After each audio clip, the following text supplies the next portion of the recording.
Bom dia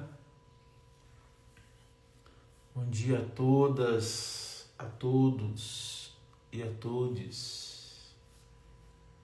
Hoje nós vamos falar sobre Obá, a rainha e a guerreira de Oió. Obá é uma divindade muito complexa, sobretudo quando a gente começa a pensar a diversidade, ou melhor, as diferenças dessa divindade orixá nos seus cultos entre Brasil e Nigéria, Oió, África. Há uma diferença distinta e às vezes confusa, porque na terra Iorubá essa divindade tem características bem peculiares que não tem no Brasil, né? No Brasil, ela é uma divindade irracível, uma divindade muito parecida, muito próxima de Oiá e muito belicosa, muito devotada à guerra, embora de fato ela seja guerreira. E na terra Iorubá, Obá é uma divindade funfun, ligada ao clã de Obatalá, uma divindade que não gosta de dendê e uma divindade que usa branco, uma divindade que é cultuada na beira do rio, e o seu clã é muito devoto desse rio, aonde a sua presença se faz. É um culto muito familiar, com muito poucos devotos, inclusive, mas é uma aldeia inteira que mantém vivo essa tradição. E aqui no Brasil, Obá é também muito restrito, né? São muito poucas as filhas de Obá e muito pouco se sabe sobre Obá, né? Geralmente se define Obá como ciumenta, possessiva, aquela que cortou a própria orelha, né, para fazer um guisado para Xangô, né? Cortou a própria orelha sob a orientação de Oxum para preparar o guisado para Xangô. Um guisado esse que Xangô odiou, né? Cuspiu longe e distanciou profundamente de Obá. Obá é a única rainha de Oió. Ela é a primeira esposa de Xangô e ela nunca deixou de ser rainha de Oió. Porque embora Xangô optou por ficar com Oiá, Obá continua a rainha de Oió, né? Então ela é a verdadeira rainha de Oió, ela é a única rainha de Oió, né? Ela é muito querida, ela é muito amada em Oió, inclusive, como a rainha de Oió, né? Nos tempos de Xangô, né? Porém, ela é uma rainha devotada ao rei, porque Obá costumava assumir para si as guerras do rei, né? Então, Obá ia para a guerra para defender Xangô. Obá fazia guerras para defender Xangô. Obá não media esforços em defender Xangô. Obá fazia qualquer coisa para ver a vitória para Xangô, para trazer a vitória para Xangô. Então ela era uma rainha destemida que não media esforço algum para ver o vitorioso.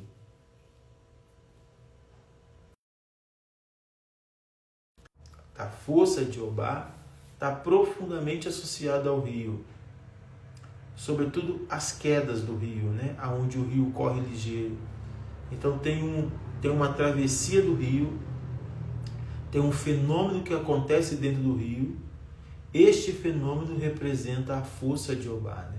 É ali que a gente encontra o seu mistério, é ali que a gente encontra o seu axé, né?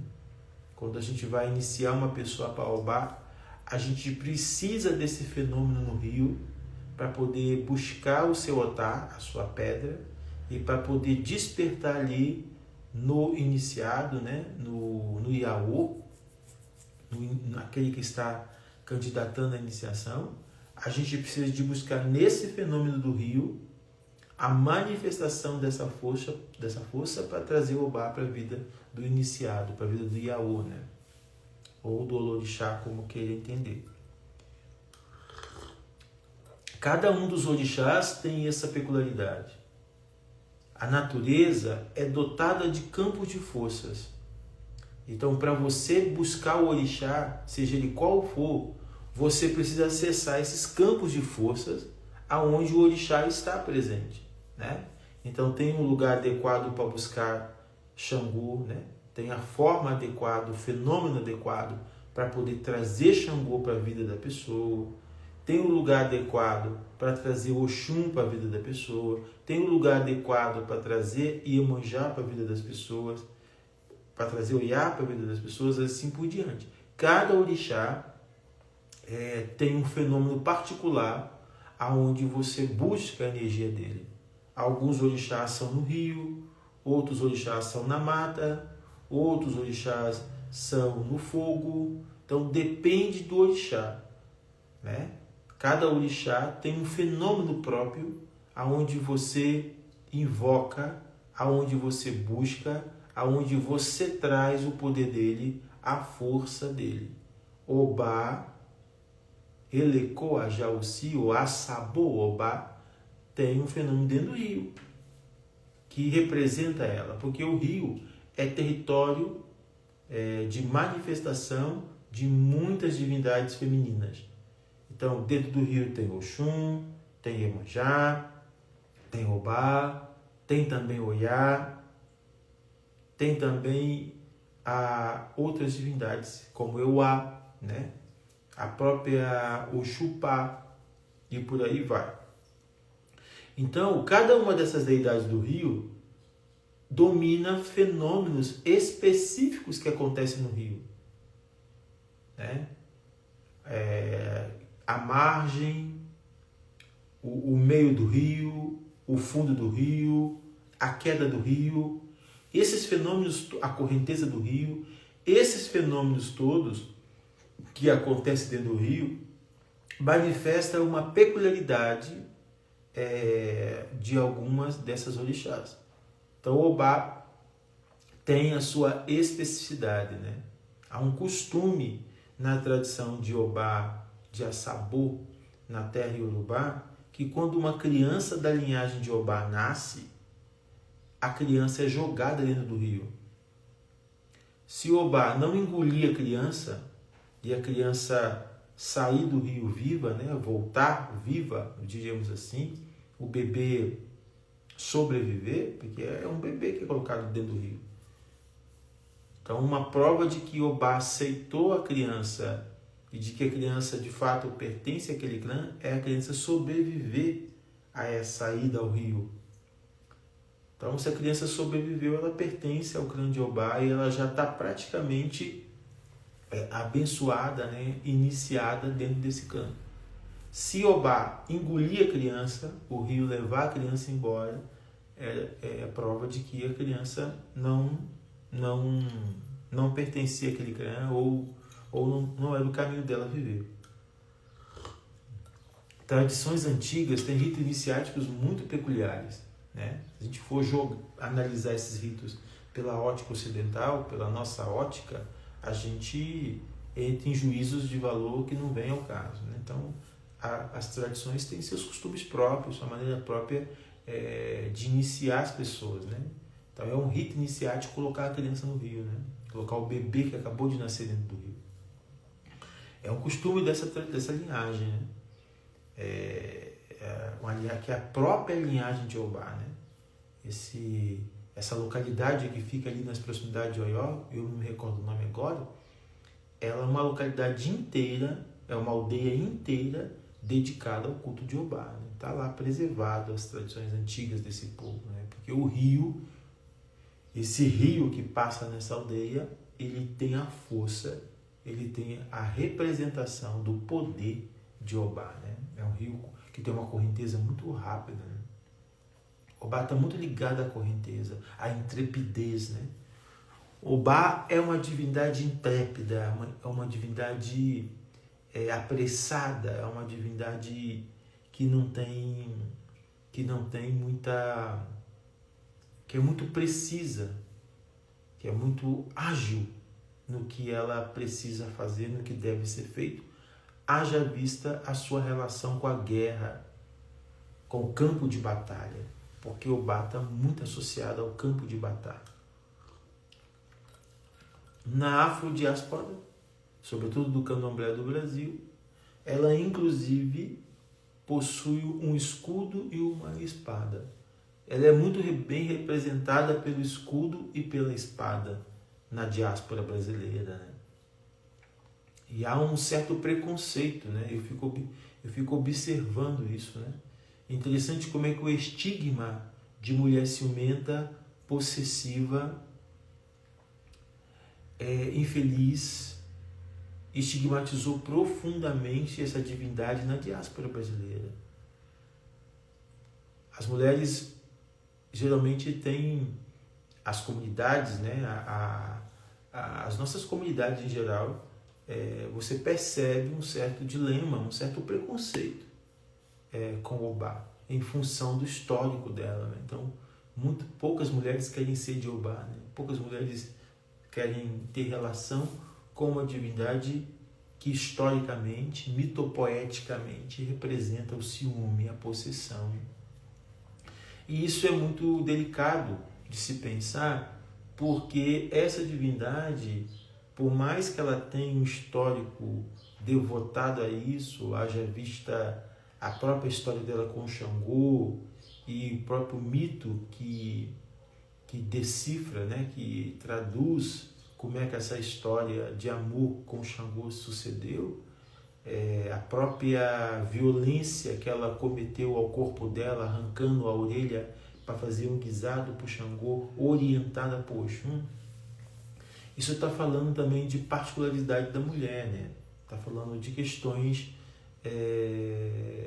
que muitas mulheres vivem em algum momento da vida, de ciúme, de possessão. Então é interessante como é que essa faceta do feminino, muitas das vezes é negado porque a reflexão sobre isso e o entendimento sobre a possibilidade desse acontecimento na vida de uma mulher ocorre, né? Então, eu acredito que as divindades iabás, as divindades femininas, ela tem facetas diversas do feminino, né? Acredito que cada uma das iabás reúne nelas peculiaridade do que é o feminino, né? Então, Oxum tem a beleza, a vaidade, mas também Oxum tem a malícia, né? A maldade. Iemonjá tem a disciplina, a ordem, mas também tem a maldade. Iemanjá consegue fazer uma guerra com a boca, com a língua que você não imagina. Oxum consegue fazer uma guerra com a feitiçaria, penteando o cabelo, sem sair da frente do espelho. Oiá, que tem também uma faceta do feminino que é muito interessante, porque Oiá é muito prestativa, Oiá é muito dadivosa, mas também Oiá é muito intrépida, Oiá é muito inquieta, Oiá é muito fervorosa, muito intensa, né?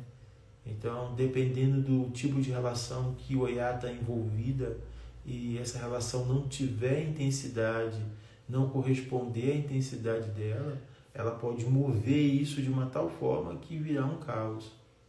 E Obá, sim, tem esse aspecto do ciúme, do desamor, da rejeição.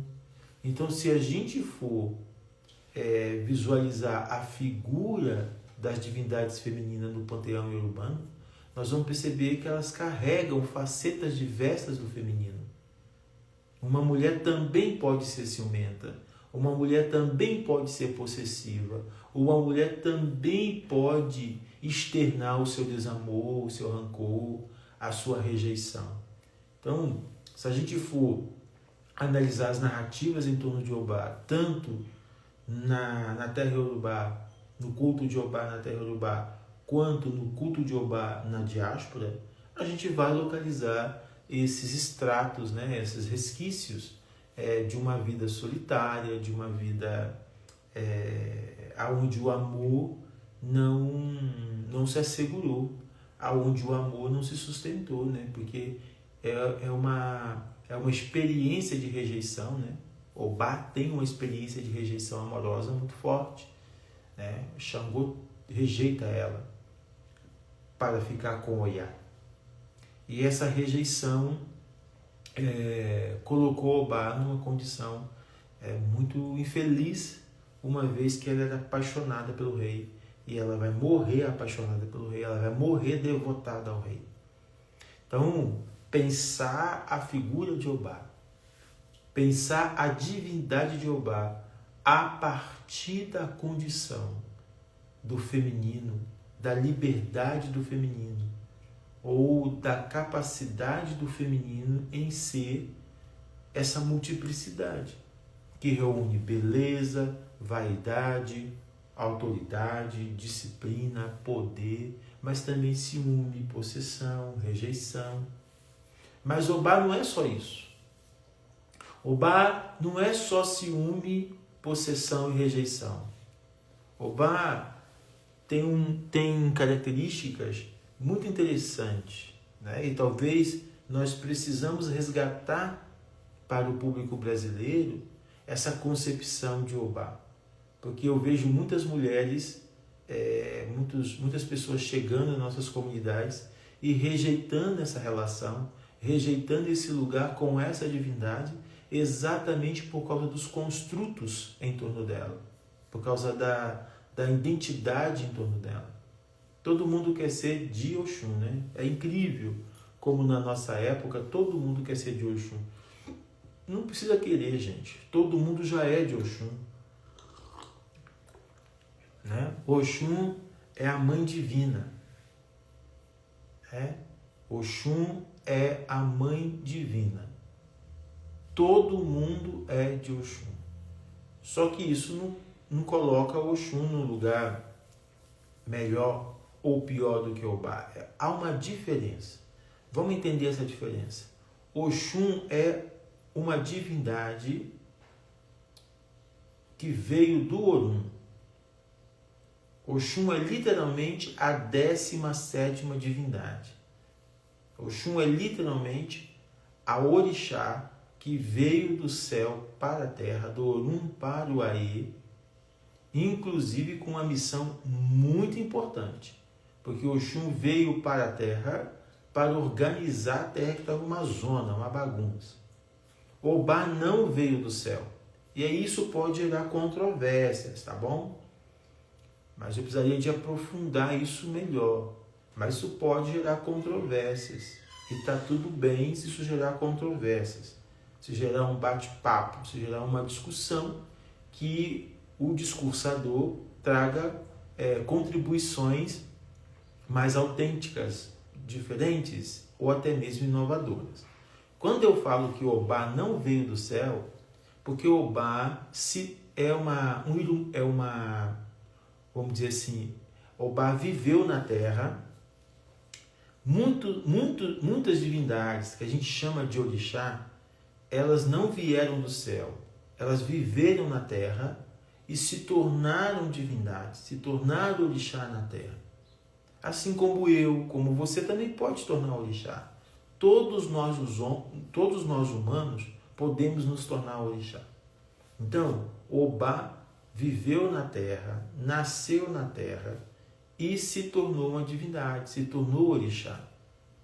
Ela não veio do céu, ela pertence a uma linhagem, ela pertence a uma descendência. do ponto de vista iorubá, Obá está profundamente ligado a Obatalá.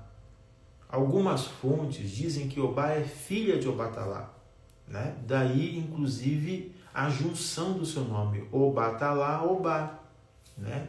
Então, existe uma linha, né? Uma linhagem desse culto, lá de Oió, que fala que Obá é da descendência de Obatalá, ela mesma seria filha de Obatalá, né? Ou filha de um descendente de Obatalá, né? De modo que ela pertence ao clã de Obatalá, porque na terra iorubá, Obá é uma divindade funfun. A Obá que nós cultuamos na casa de Fá, Xangô e Oxum, em Senador Canedo, né, Ogum, é uma Obá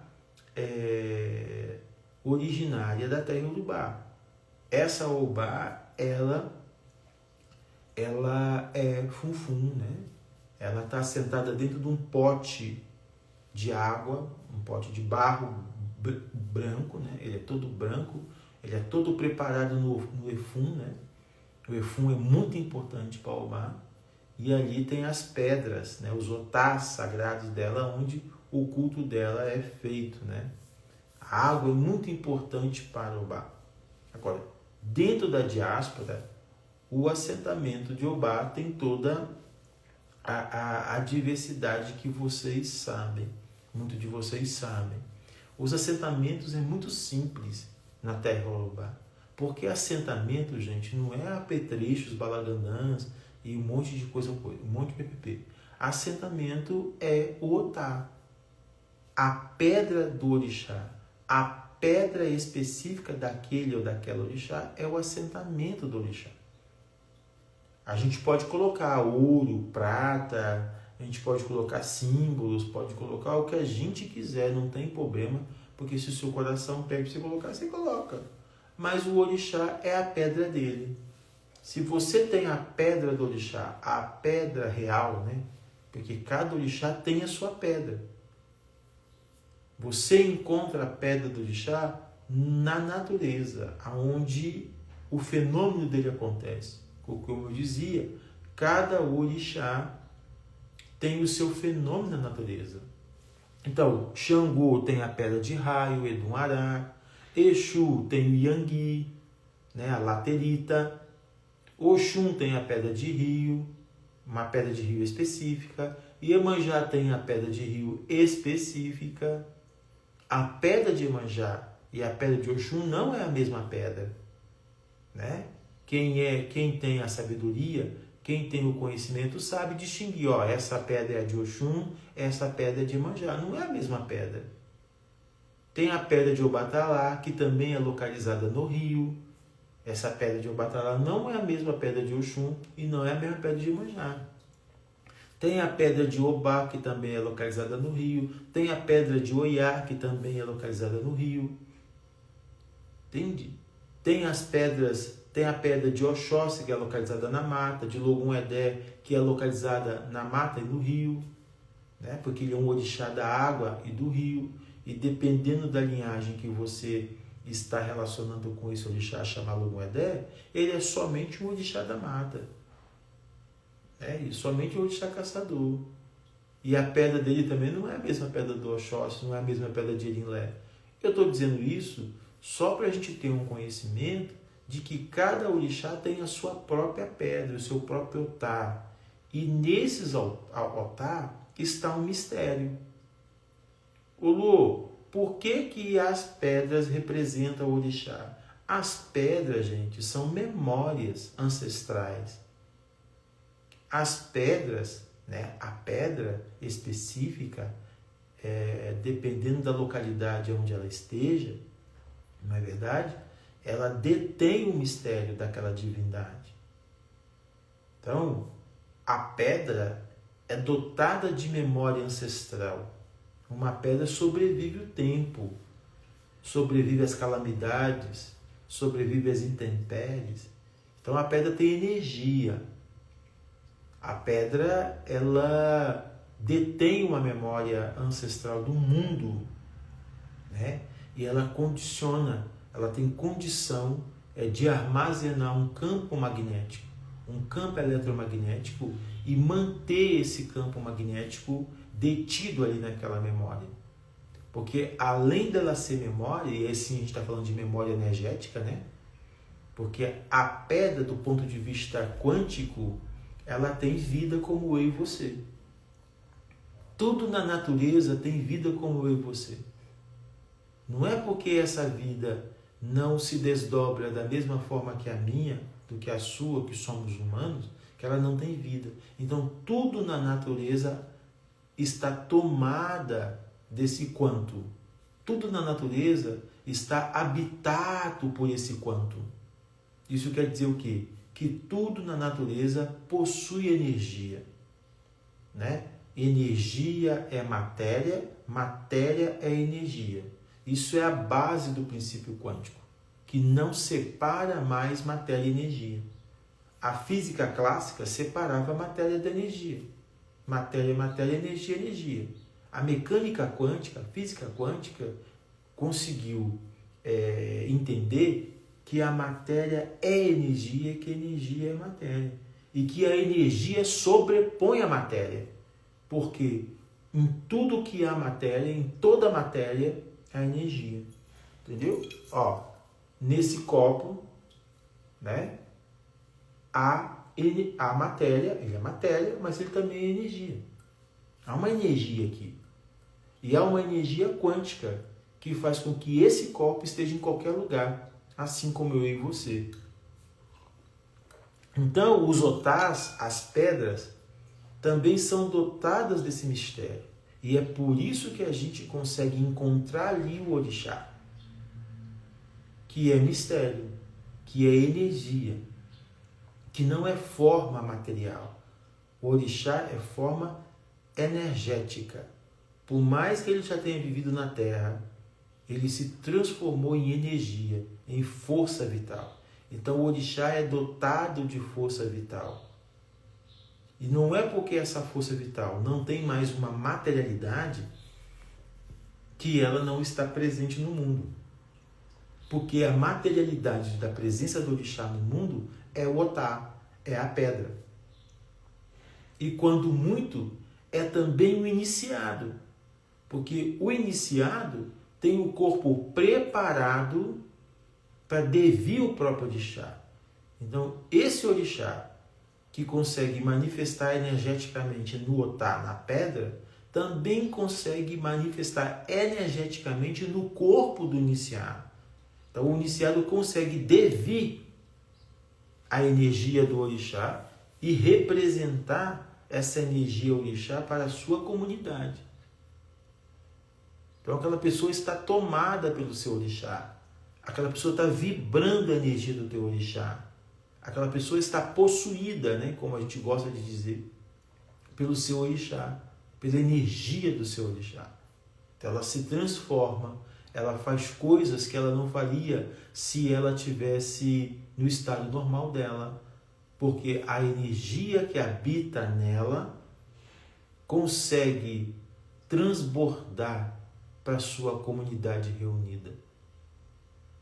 Mas o ponto de força para aquele orixá comportar no corpo do iniciado está naquela pedra que foi preparada, que foi encantada, que foi rezada, que foi sacralizada, que passou por um complexo de rituais, de ritualísticas, para despertar nela a memória que reside nela.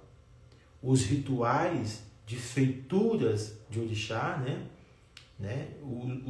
os rituais de preparação, de confecção, de montagem dos assentamentos, são rituais que despertam a memória contida na pedra. Então, se eu pego a pedra de Obá, numa localidade específica do Rio, como eu disse, cada divindade do panteão de divindades femininas que vivem nas águas, que domina o rio, que moram no rio, tem um território que residem. E é lá onde a energia dessa divindade orixá reside que eu pego o otá, o próprio Iaô, o próprio iniciado vai no rio, através de um rito muito específico, e ali ele pega a sua própria pedra no território aonde aquele orixá detém o seu campo de força. Obá detém o seu campo de força na queda d'água, na queda livre da água. Quando o rio quebra, quando o rio faz um movimento de queda, já viu? O rio está vindo assim, correndo, de repente ele cai ali. Aquele momento da queda da água, ali tem pedras, ali tem otás, e ali fica pedras que detêm a memória dessa divindade chamada Obá. A pedra de Oxum fica na calmaria do rio. Então, essa pedra de Oxum é pegada na calmaria do rio, onde o rio está calmo, onde o rio está silencioso. Ali tem pedras que representam a força de Oxum. Então, quando essa pedra é pega, é extraída do local dentro do rio, aonde a memória dela está ativada, a partir do campo magnético, a partir do campo de força que representa aquele orixá, aquela pedra é extraída daquele lugar, levada para a comunidade, para o terreiro, para o ebé, e ali ela vai passar por ritos que despertam a força dela. Que ritos? Lavagem das folhas, pós sagrados, né, vão ser colocados nela. Depois vai haver o sacrifício, né, que desperta, porque o sangue tem o poder de dar vida àquilo que está morto, né? Então a gente coloca o sangue em cima de objetos para que o sangue traga a força que mora naquele objeto de volta, para que o sangue desperte a força que está naquele objeto de volta. O sangue do sacrifício votivo, o sangue da imolação animal é muito importante para nós, para os nossos cultos afrodiaspóricos. Porque o sangue ali não é uma chacina, não é jogar o sangue à torta direita. O sangue tem um fator primordial para nós de trazer de volta, de renascer. Então, quando o sangue cai nos nossos objetos devidamente preparados, devidamente encantado, ele desperta aquela força que está sendo invocada ali.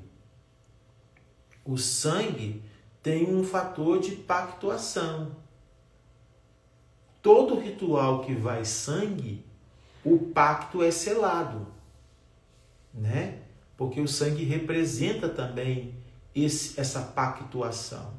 O sangue também representa essa valoração do pacto, essa autenticidade do pacto, essa autenticação do pacto, né? Por mais que o vegetal consegue, porque o vegetal é também sangue, o sangue vegetal, o sangue da folha, né? Quando você macera a folha e ela dá aquele sumo verde, aquilo também é sangue. Aquilo é o sangue vegetal, porque a folha não tem sangue vermelho, né, gente?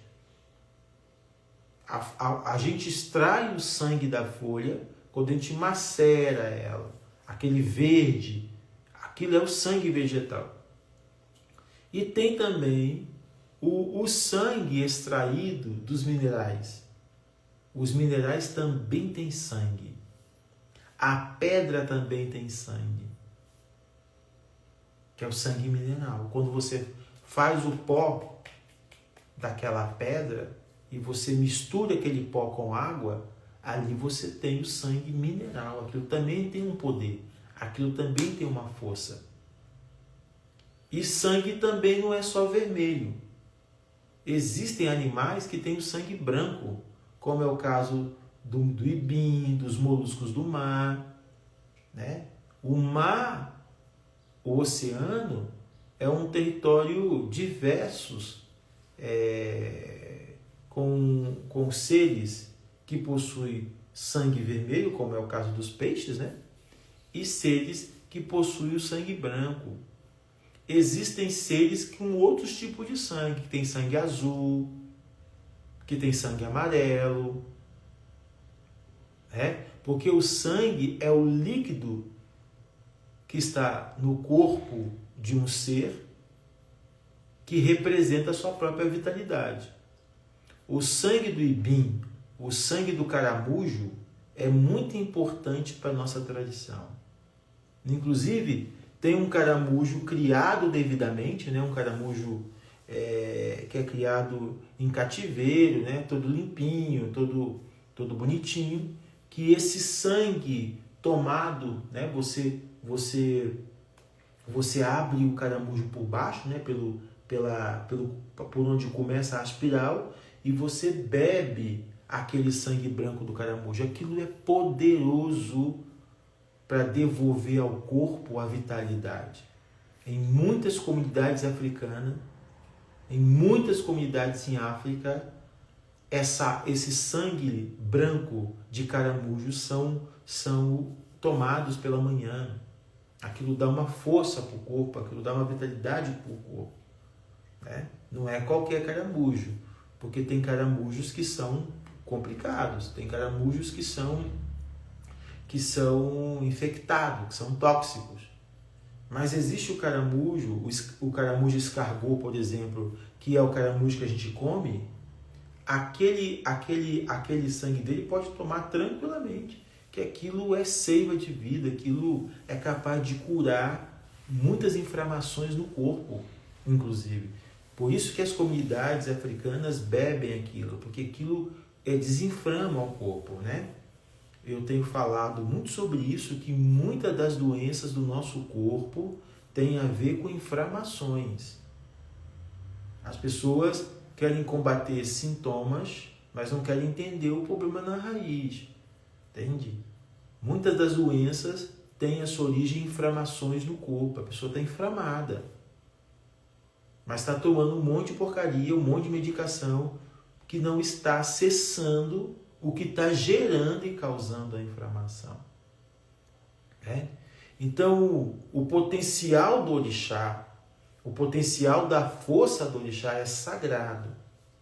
O potencial da força do orixá é medicina, é axé. E axé é energia vital. Eu não posso ter orixá, eu não posso cultuar o orixá e ser desvitalizado. Está incoerente isso. Eu tenho que me perguntar qual é o nível da minha disponibilidade para cultuar o orixá. Tem muita gente que não está cultuando o orixá de verdade. E aí eu falo isso com muito pesar, porque eu amo muito o orixá. E eu sei o potencial medicinal, o potencial pragmático, o potencial espiritual do orixá. E eu me pergunto, gente, essa pessoa tem esse orixá e está levando a vida desse jeito? Gente, essa pessoa tem orixá e a vida dela está desse jeito? E as pessoas querem relativizar, as pessoas querem... o brasileiro tem muito disso, né? De levar tudo na malemolência, né? De levar tudo assim na brincadeira, mas não é bem assim, não é bem assado. Como assim não é bem assim, não é bem assado? Os meus antepassados estão praticando uma tradição milenar há mais de 1000 anos e eu estou colocando essa tradição num relativismo barato e vulgar? Por mais de 1000 anos, por mais de milhares de anos, o culto ao orixá tem sobrevivido no mundo como potência de força, como energia vital na vida dos nossos antepassados, e a gente, no século XXI, nesse século moderno, nessa modernidade líquida, nessa modernidade depressiva, nessa modernidade doente, a gente folcloriza o orixá. A gente já condenou o orixá ao folclore. A gente já colocou o orixá num lugar obsoleto, porque esse tempo de mundo não possibilita que a gente tenha uma mentalidade espiritual profunda, uma mentalidade espiritual transformadora, uma mentalidade espiritual quântica. A sua mente, o seu espírito, o seu psiquismo é quântico. Só que você não sabe. Quando eu digo que a sua mente é quântica, que o seu espírito é quântico, que o seu psiquismo é quântico, que a tua alma é quântica, e a sua consciência é quântica, Eu estou dizendo que você tem potencial natural, você não precisa fazer nada, a não ser tomar consciência de que você tem um potencial natural de força para materializar vitalidade energética, diríamos assim. Você tem um potencial para isso.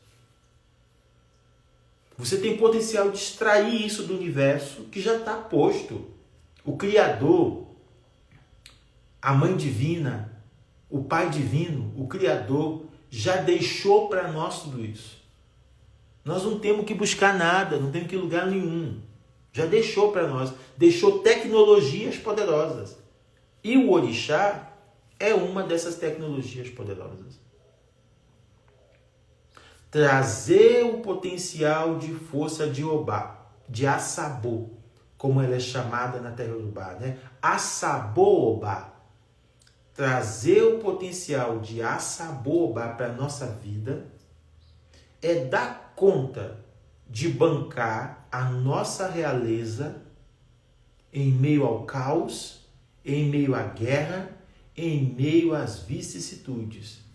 E bancar a nossa realeza é assegurar que a nossa coroa se sustente nesse mundo. Todos vocês têm coroa. Todos nós temos coroa. Qual é a sua coroa? Obá, a rainha de Oió, manteve a sua coroa em meio ao caos do desamor, da rejeição, do sucumbimento amoroso, afetivo, emocional. E ainda assim conseguiu bancar, assegurar a manutenção, a preservação da comunidade. Porque o Obá não defende Xangô, Obá não assume as guerras de Xangô por mera negação de si e apreço por Xangô, não. Obá assume as guerras de Xangô em nome da comunidade, porque assegurar o rei, assegurar o Alafim é preservar a comunidade. Olha que interessante isso. Por mais que eu possa estar indo na guerra por amor a Xangô, de quem eu recebo rejeição, de quem eu recebo desamor, que seja, mas por que ainda assim eu estou defendendo Xangô, né? Porque se o rei cai, se o rei é derrubado, a comunidade inteira cai, a comunidade inteira é derrubada. Então ela, como rainha de Oió, ela vai para a guerra para defender o rei. Se isso não for o máximo do altruísmo, desculpa, eu não sei o que é altruísmo. Isso é o máximo do altruísmo. O que a gente pode ver em Obá é um senso de altruísmo. Até na sua capacidade mesmo de demonstrar amor, quando ela, enganada por Oxum, ela arranca a própria orelha na intenção de preparar um guisado para Xangô para conquistá-lo. Arrancar a própria orelha, mutilar o próprio corpo, por amor. Gente, o amor é a coisa mais complicada do mundo, viu? O amor tem dessas coisas. Não dá para definir o amor. Não dá para dizer do que o amor é capaz. O amor é capaz de arrancar a orelha assim, de matar. O amor é capaz disso. O amor é capaz de qualquer coisa. Por isso que o amor é algo que não se define. Por mais que a gente pode colocar o amor em instâncias distintas, né? O amor Hélios, o amor ágape, o amor sei lá o quê. A gente pode começar a classificar tipos de amor. O amor pela mãe, pelo pai, pelo irmão, pelo amigo. Mas na sua inteireza, o amor é capaz de qualquer coisa. Inclusive de arrancar a própria orelha. Com a intenção de ter o outro. Porque o amor, segundo Jacques Lacan, um psicanalista francês que eu estudo há mais de 20 anos, e eu sigo a sua escola, né? Sou um lacaniano, ele vai dizer que o amor é dar o que não se tem. Está disposto? Olha só, do ponto de vista psicanalítico, o amor é dar o que você não tem. Como assim, gente, dar o que a gente não tem? E é dar o que você não tem sem esperar nada em troca. Isso é amar. Isso é amar. Porque no amor, por si só, ele já prevê, ele já impõe um tanto quanto de altruísmo. Tem uma expressão do Cântico dos Cânticos, que é um dos livros poéticos da tradição judaica, né? Também da tradição cristã, mas eu gosto de ler ele na versão judaica, embora eu estudo as várias versões. Mas existe um livro chamado Cântico dos Cânticos. E esse livro, o Cântico dos Cânticos, é exatamente um livro sobre amor. E neste livro tem uma expressão muito bonita que diz o seguinte: eu sou do meu amado e o meu amado é meu. Gente, eu sou do meu amado e o meu amado é meu. É lógico que no Cântico dos Cânticos isso está se reportando ao amor entre a criatura e o Criador. Porque toda a história, toda a narrativa poética dos Cânticos dos Cânticos é uma narrativa dedicada ao esponsal entre a criatura e o Criador. Que o Obá nos possibilite entregar por inteiro a nossa vida ao mistério. Que o Obá nos possibilite por inteiro a viver o mistério. Ao mistério que nos leva a dimensões profundas da nossa existência. Que a gente possa enfrentar nossos dilemas com dignidade, sem perder a nossa coroa, sem perder a nossa formosura. Eu imploro ao Obá que ela nos ensine a como habitar este mistério, a como passar pelas águas tempestuosas da vida e bancar a nossa própria existência. Eu fico por aqui hoje e falo com você amanhã no nosso Café com o Oluô. Um bom dia, tchau, tchau.